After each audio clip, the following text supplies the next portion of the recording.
Assalamualaikum warahmatullahi wabarakatuh. Perkenalkan, nama saya Dewi Kumalaningsih dari Prodi Ekonomi Syariah kelas F semester 2. Di sini saya akan menjelaskan analisis saya mengenai COVID-19 versus job security. Sebelumnya, apa kalian tahu apa itu job security? Seperti yang dikutip dari laman Business Dictionary, job security adalah kondisi karyawan yang pasti terhadap keberlanjutan dirinya dalam bekerja di perusahaan tertentu yang dipengaruhi oleh preferensi individu dan juga kondisi ekonomi secara umum baik di negara tersebut maupun secara global. Lalu, apa kaitannya dengan COVID-19? Seperti yang kita ketahui, virus COVID-19 ini menjadi sebuah pandemi yang mengakibatkan pembatasan beraktivitas dengan skala besar. Keterkaitan antara keduanya yaitu employee relationship adalah relasi-relasi yang timbul antara perusahaan sebagai pemberi kerja dengan karyawan sebagai pelaksana pekerjaan.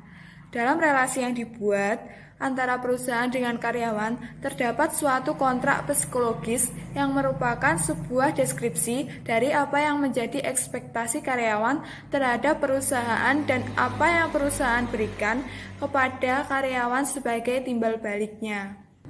Kontrak psikologis ini mendeskripsikan beberapa hal yang tidak terdeskripsi dengan baik antara karyawan dan perusahaan.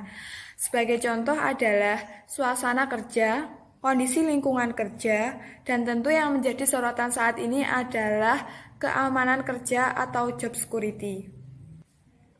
COVID-19 ini mulai memberikan dampak terhadap job security setiap pekerjaan di dunia tak terkecuali Indonesia.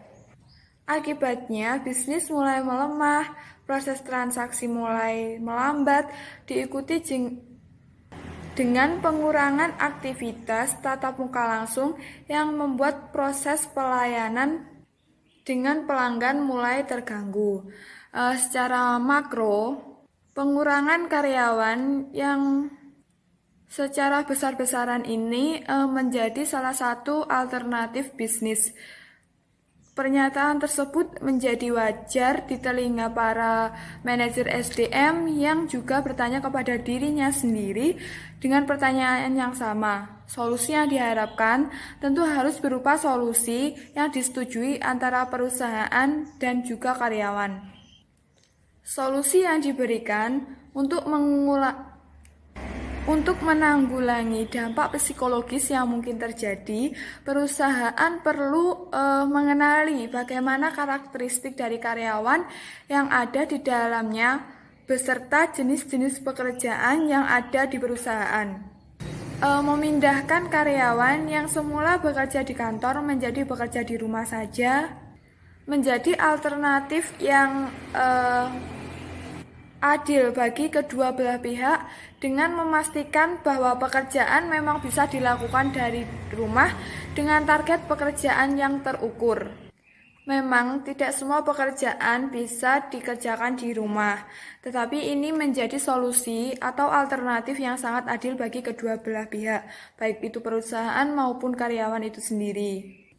Teknologi pun zaman sekarang sudah memudahkan karyawan untuk dapat melakukan pekerjaannya dan perusahaan bisa melakukan pemangkasan biaya transportasi yang diberikan kepada karyawan dan digantikan dengan biaya koneksi internet yang digunakan oleh karyawan.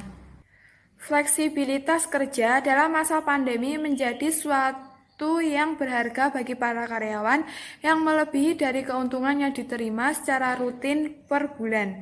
Selain itu, perusahaan juga pada akhirnya bisa menilai mana pekerjaannya sebenarnya bisa dikerjakan dari rumah dan mana yang harus tetap hadir di kantor secara fisik. Jadi, dalam kasus ini bagaimana perusahaan tetap menjaga mental karyawannya tetap terjaga di masa pandemi ini. Mungkin bagi sebagian perusahaan akan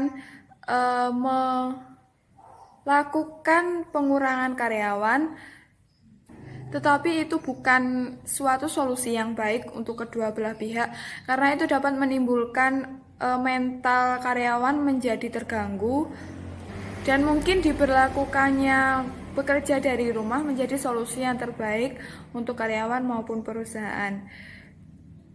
Jadi itulah analisis yang dapat saya berikan. Terima kasih dan wassalamualaikum warahmatullahi wabarakatuh.